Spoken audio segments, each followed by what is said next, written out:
Involved in the other transfer saga of the window, their pursuit of Newcastle United striker Alexander Isak. Now, manager Arne Slot is happy with his squad, but admitted they'd be interested in bringing in a player who would improve them and wanted to join them. I wonder who that could be. What I can tell you is not a lot. And if someone else is going to ask that question, it's going to be the same answer. Very, very happy about the squad we are having. So I've always said maybe having two per position is ideal, but I prefer less than more. But as always, if we think we can improve in a certain position and there's a player available that can really make us better, which you could see with Giovanni Leoni, it's then this club has always shown that they bring these players in, but only if everything is what we want. So the right transfer fee, the right player, the right position, and a player that wants to come to us. A player that wants to come to us. Interesting, Mark. He's clearly not going to give too much away publicly. What's your reaction to what you heard from Arne Slot there? No, I think I really like Arne Slot. I think the way he comes across in the media, the way he speaks, the way he fronts up and answers questions as well, respectfully. And he's prepared to have a little bit of a back and forth and a joke with our reporter Vinny O'Connor and those in the press room. I think shows the mark of the man and the type of person he is. He gets it, he understands what our job is about, and he understands that there are millions of Liverpool fans around the world that are desperate to know what's happening with Alexander Isak and whether or not there'll be a second bid. The first bid, 110 million plus add-ons, rejected by Newcastle. And their stance is quite clear on Alexander Isak. They don't want to sell a player who is crucial to their Premier League campaign and their Champions League season for less than what they feel is the value, and also without having a replacement in the building, signed up and ready to go.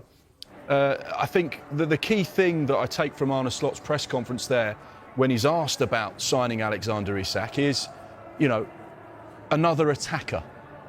He doesn't say another striker, another attacker. And my understanding is that's where Liverpool are at.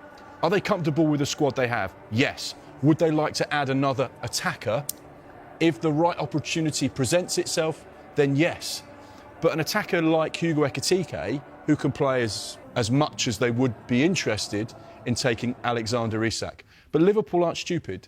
They know that Newcastle are not going to sell the player unless they have a replacement. And the problem is there are very few replacements out there available at the right price that Eddie Howe would be comfortable with signing. You mentioned Eddie Howe there. Another tumultuous week for Newcastle United, although some could say, you know, Jacob Ramsey has arrived, so really good signing. And the signings that they have made, they are actually, if you take them in isolation, it's been quite a good window when you look at it like that. But it has been dominated, of course, by this Alexander Isak saga. We're going to be hearing from Eddie Howe tomorrow, aren't we? Yes.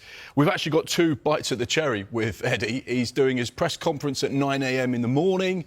And, of course, we have got a host broadcast interview, which is the interview we get exclusively one-on-one with the manager before a live Sky Sports game. They're live on the Monday Night Football, which I cannot wait for. So we've got two opportunities to speak to Eddie Howe. Now, ultimately, he's going to be asked the same questions that we've been asking for a number of weeks now. What's the latest with Alexander Isak? Have you had the opportunity to sit down and talk with him? Is there any movement with his position? Does he want to be included in the squad? Does he want to return to the fold for training? Is there any chance he may be on the bench on Monday night? Of course, Alexander Isak's position has been made quite clear through his representatives via the media that he doesn't want to play for Newcastle anymore. He wants to explore his options.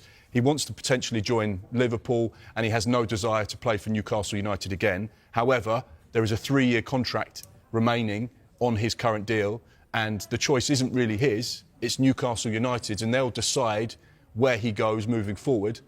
And if you want to ask me the question which I've been asked this week, last week, the week before, I still think he remains a Newcastle United player. But also, hypothetically, if Newcastle did sign Johan Wissa, that's not enough if they sold Alexander Isak. They've got the Champions League. Johan Wissa is the replacement for Callum Wilson. He is a striker, someone that would probably play a huge number of games. There is that interest in the player. You know, obviously, when you've got Alexander Isak, the chances of Johan Wissa starting as a guaranteed starter is not going to be high. However, You look at the partnerships that Wissa formed with Brian Mbeumo and various other players at Brentford. He was an exceptionally important player to a front three. And Wissa's quality is he can play in multiple positions.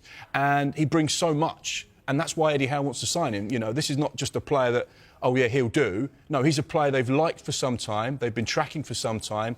They've obviously had a couple of offers rejected by Brentford over the course of this summer. This is a player they have a desire to sell, but he is not the Alexander Isak replacement. He is someone that could go in and be a part of that strike force for Newcastle.